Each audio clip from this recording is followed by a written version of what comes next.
Hat sich natürlich aktiv betätigt und war sicherlich als Cousin.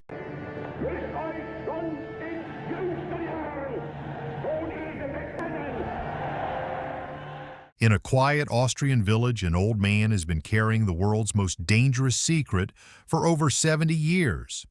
This man shares blood with history's greatest monster, and he's finally ready to speak. His name is Johann Schmidt Jr., and he is Adolf Hitler's cousin. For 7 decades, Johann has lived in the shadows of a name that destroyed millions of lives. He watched his entire family disappear into Soviet labor camps. He survived when others didn't. And now, at 96 years old, he's breaking his silence with revelations that will change everything you thought you knew about the man who nearly destroyed the world. This is his story. This is the story they never wanted you to hear. Let's start where most stories about Hitler don't.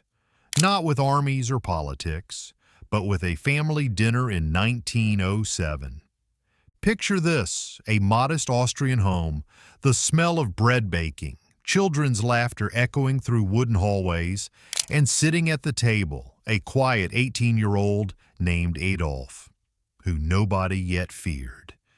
But even then, something was wrong. Johann's father witnessed something that day that would haunt him for the rest of his life.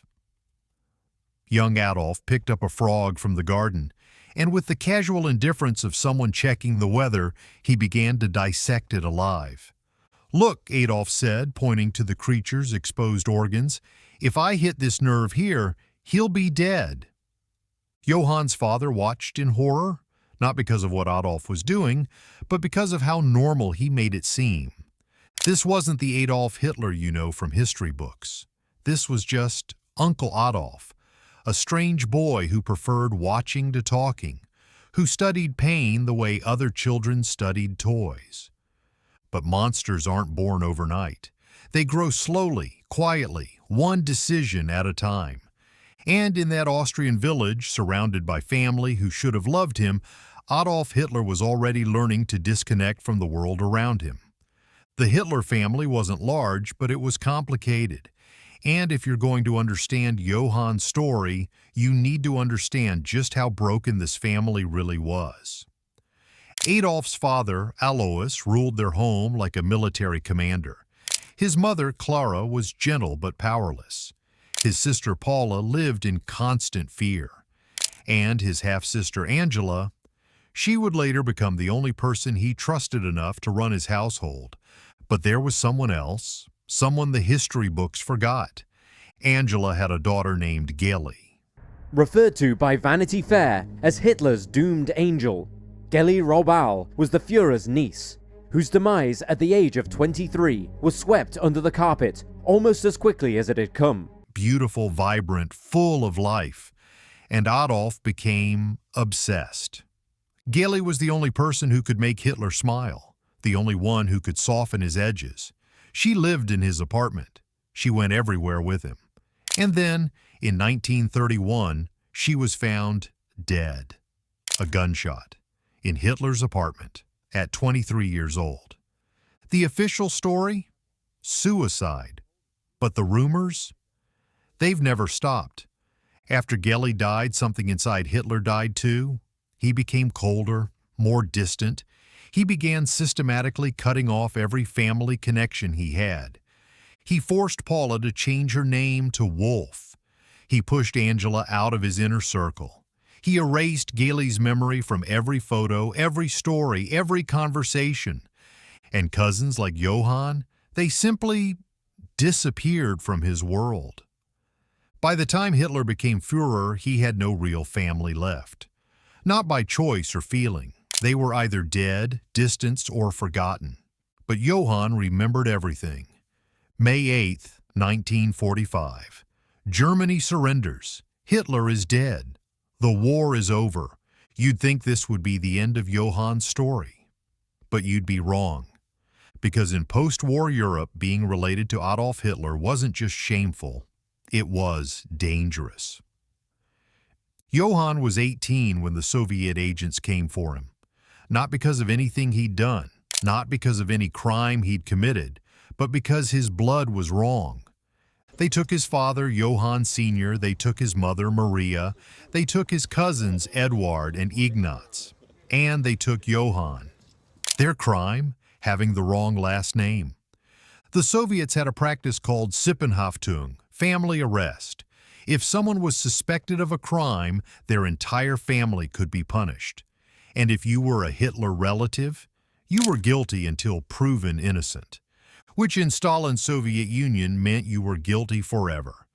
They were shipped east to labor camps in the Urals, temperatures that could kill you in minutes, work that broke your body piece by piece, food so scarce that prisoners fought over scraps. Johann's mother died in 1953. His father died in 1949. His cousin Eduard died in 1951. His cousin Ignaz died in 1949. One by one, Johann watched his entire family disappear. Not executed, just forgotten. Left to die slowly in a system that didn't care who they really were. For 10 years, Johann survived what should have killed him. And in 1955, something miraculous happened. The Soviets released him. No explanation, no apology, just freedom. Imagine coming home after 10 years in hell, only to discover that home doesn't exist anymore. Johann returned to Austria in 1955 to find his house gone, his town changed, his life erased. People recognized him, but they didn't welcome him. They stared, they whispered, they avoided him. Because even though he'd never done anything wrong, he carried a name that would forever be stained with the blood of 6 million Jews. For 70 years, Johann kept silent. Not because he had secrets to hide, but because speaking had nearly gotten him killed. In the camps, every word was dangerous. Every conversation could be twisted into a confession. Silence wasn't just survival. It was the only way to stay alive. And even after he was free, that fear never left him. But silence has its own weight, and after 7 decades of carrying it, that weight was finally becoming too much to bear. At 96 years old, Johann made a decision that would shock the world. He was ready to talk. When Johann finally spoke, what he revealed wasn't what anyone expected. He didn't have state secrets. He didn't know about concentration camps before they were built. He wasn't part of some grand conspiracy. What he had was something much more unsettling, the memory of a boy who was already broken before the world knew his name. Johann remembered family gatherings where Adolf would arrive late and leave early. He remembered how rooms fell silent when Adolf walked in. He remembered the way his uncle could dissect a frog without emotion, explaining anatomy like he was reading a grocery list. These weren't the memories of a political monster. These were the memories of a child watching another child learn to disconnect from empathy itself. He denied his Waldviertel roots, Johann said, referring to their rural Austrian origins. At some point, we were too inferior for him.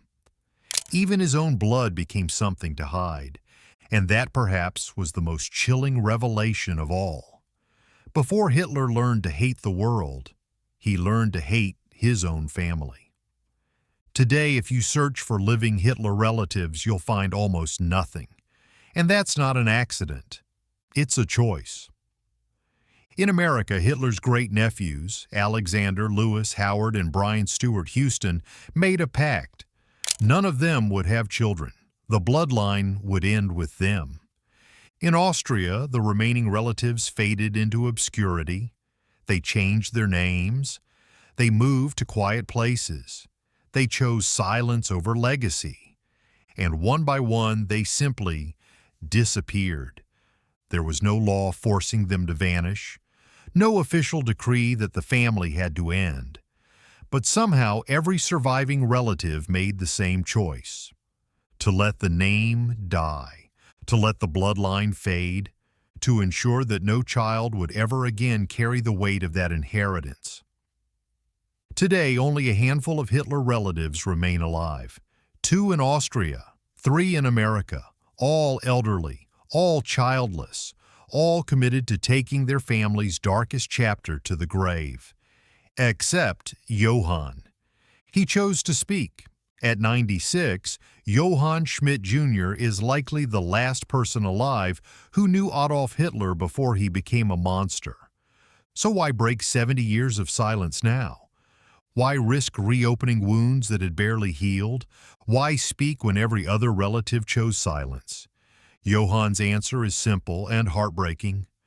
I wanted the world to know that we weren't all monsters, that some of us paid a price we never deserved, and that the boy I knew, he was already broken long before he broke the world. This isn't a story about defending Hitler. It's a story about understanding how ordinary families can be destroyed by extraordinary evil.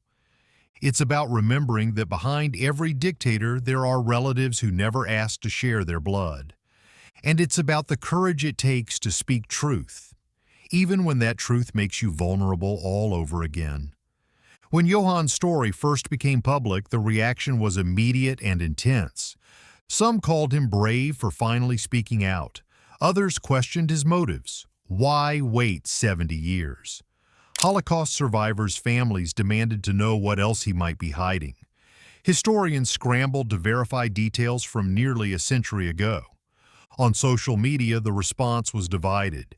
Finally, someone with the courage to humanize history's victims, including the relatives who never chose their family. This changes nothing. Hitler's crimes speak for themselves. We need these stories. We need to understand how normal families can be destroyed by one person's evil. But perhaps the most powerful response came from an unexpected source: the children and grandchildren of Holocaust survivors. Many said that Johann's story didn't diminish their ancestors' suffering. Instead, it reminded them that evil destroys everything it touches, even the families of those who commit it. Dr. Sarah Goldstein, whose grandparents survived Auschwitz, wrote, "Johann's story doesn't excuse anything Hitler did, but it reminds us that trauma ripples through generations in ways we're only beginning to understand. His family paid a price for crimes they didn't commit. That's not justice. That's just more tragedy." Johann Schmidt Jr. is 96 years old. He has no children, no grandchildren, no one to carry on his story after he's gone. When he dies, he'll likely be the last person alive who knew Adolf Hitler as just a person, a strange, cold, already broken person, but a person nonetheless. His story doesn't change what Hitler did. 6 million Jews are still dead. Millions of others still suffered. The Holocaust still happened. But Johann's story does change something important. It reminds us that evil doesn't just destroy its intended victims. It destroys everything around it: families, generations, innocent people who happen to share the wrong blood. And maybe that's the most important lesson of all.